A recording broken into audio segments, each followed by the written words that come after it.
Жалғандыққа қаседің жаның жайсаң, сөйлегенде дес бермей тыңдай қалсаң, қалтыратып жауларың қарсы келсе, есеңгіреп қалатын талай талтаң. Аталғанда Серікжан біләш аты, қиядан қыран ұшып қылаң қақты, Құдайым аманетші тіл көзіңнен, бергенсін оған өзің тілмен жақты. Аспанымда бір жұлдыз жарық төккен, сен болдың қазақ үшін жапа чеккен, қолға түсті дегенде батыр ұлы, күллі қазақ еңіреп жасын төккен.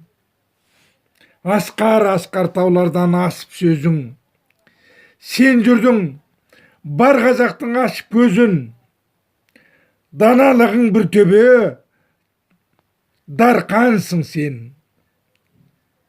Ер едің ғой, Құдайым берсін төзім. Анжақ көрсең, сен заңды түсірушең, жақсылармен жүргенде күлдірушең, ақсұңқардай жарқ етіп шыға қалып, залымдардың үндерін өшірушең.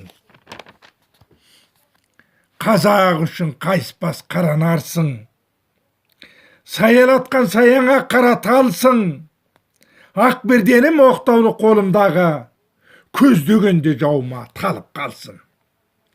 Аңғал едің бауырым аңқылдаған, алмас қылыш секілді жарқылдаған, қаралыққа жаның қас киең бар ет, бір басыңа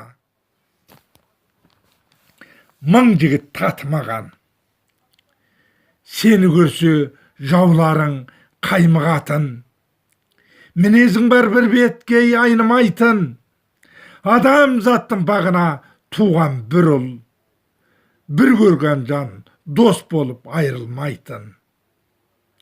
Өртейтін зұлымдықты жалын едің, алғысына бөленіп қалың елден, құтқарам деп Қытайдан қандастарды, басыңды құрбан етіп бәске бардың.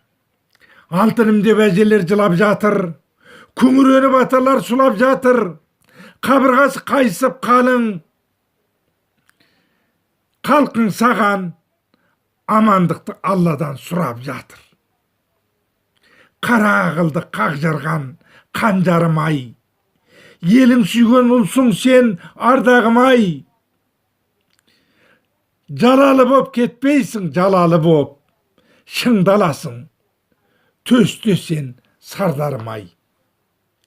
Жетім менен жесірге пана болдың, надандықты сырып сен дана болдың, үлкен көрсең иіліп әсем талдай, тілін тауып баламен бала болдың. Сен бар жерде шешенің тілі күрмеу, жауларың жүрушеді ылғай жүдеу, парасаттың ескегін сен ескенде, санасында адамның болған үдеу. Жеті тілге жетілген желмаямсың, пайдасын оның алып ел қайтасың, ғалам жарды өзіңе қаратып сен, еңбегің ел көрді көп пайдасын. Жолдадық жоғарға қатымызды, ел басына айтамыз да датымызды, Серікжанды босатып қайтарғайсыз, толтырсын осыл келіп ортамызды. Авторы Құнанбай Байженұлы. Менің WhatsApp телефоным 8747 287 4006.